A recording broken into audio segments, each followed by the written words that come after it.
ഈ വർഷം നവതി ആഘോഷിക്കുന്ന കരിമണ്ണൂർ സെന്റ് ജോസഫ് ഹൈസ്കൂളിന് ഞാൻ ആശംസകൾ നേരുന്നു. നവതിയുടെ നിറവിൽ നിൽക്കുന്ന അക്ഷരത്തറവാടായ Karimannoor cent Joseph's higher secondary സ്കൂളിന് എല്ലാവിധ ആശംസകളും ഒത്തിരി സ്നേഹത്തോടെ നേരുന്നു. സ്കൂളിലെ ഒരു പൂർവ്വ വിദ്യാർത്ഥി എന്ന നിലയിലും ഇപ്പോഴത്തെ PTA പ്രസിഡന്റ് എന്ന നിലയിലും Karimannoor cent Joseph's higher secondary school ഇനിയും ഒത്തിരി വിജയങ്ങൾ നേടട്ടെ, ഒത്തിരി ഉന്നതിയിലെത്തട്ടെ എന്ന് ആശംസിക്കുകയും പ്രാർത്ഥിക്കുകയും ചെയ്യുന്നു. ജയ് സെൻറ്റ് ജോസഫ്സ്. എൻ്റെ പേര് നിസാമോൾ ഷാജി. ഞാൻ കരിമണ്ണൂർ ഗ്രാമപഞ്ചായത്ത് പ്രസിഡന്റ്.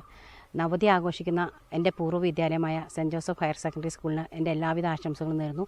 അതോടൊപ്പം തന്നെ കരിമണ്ണൂർ ഗ്രാമപഞ്ചായത്ത് ഭരണസമിതിയുടെ എല്ലാവിധ ആശംസകളും കൂടി നേരുന്നു.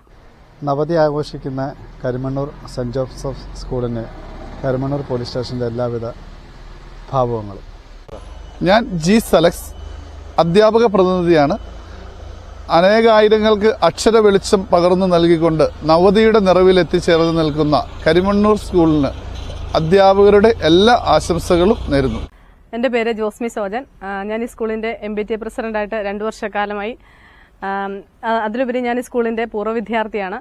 ഒത്തിരി സന്തോഷമുണ്ട് ഈ സ്കൂളിനോട് ചേർന്ന് പ്രവർത്തിക്കാൻ എനിക്ക് സാധിച്ചതില്ല. കാരണം ഇവിടെ നമ്മുടെ സ്കൂൾ ഏത് നിലയിൽ എവിടെ പോയാലും ഒന്നാമതായിട്ടാണ് തിരിച്ചു വരാറ്. കാരണം ഇവിടുത്തെ എല്ലാവരുടെയും ഒത്തൊരുമയാണ് ഇതിൻ്റെ പിന്നിലെന്ന് ഞാൻ പറയും. കാരണം ഹെഡ് മാസ്റ്റർ ആയാലും പ്രിൻസിപ്പളായാലും പ്രത്യേകിച്ച് മാനേജ്മെൻറ്റ്, അതുപോലെ PTA, പിന്നെ കുട്ടികൾ എല്ലാവരും ഭയങ്കര ആക്റ്റീവായിട്ട് നമ്മുടെ ഒരു സ്വന്തം സ്ഥാപനത്തോട് എങ്ങനെയാണ് നീതി പുലർത്തേണ്ടതെന്ന് അവർ ഓരോ നിലയിലും അവർ ചിന്തിച്ചാണ് മുൻപോട്ട് പോകുന്നത്. ഈ നവതിയുടെ നിറവിൽ നിൽക്കുമ്പം നമുക്ക് എല്ലാവർക്കും സന്തോഷമുണ്ട്. കാരണം നമ്മുടെ നാടിൻ്റെ തന്നെ ഒരു അഭിമാനമായ സെൻറ്റ് ജോസഫ് സ്കൂള് ഈ നവതിയുടെ ഈ വേളയിൽ നിൽക്കുമ്പോൾ സ്കൂളിന് എല്ലാവിധ ആശംസകളും പ്രാർത്ഥനകളും നേരുന്നു.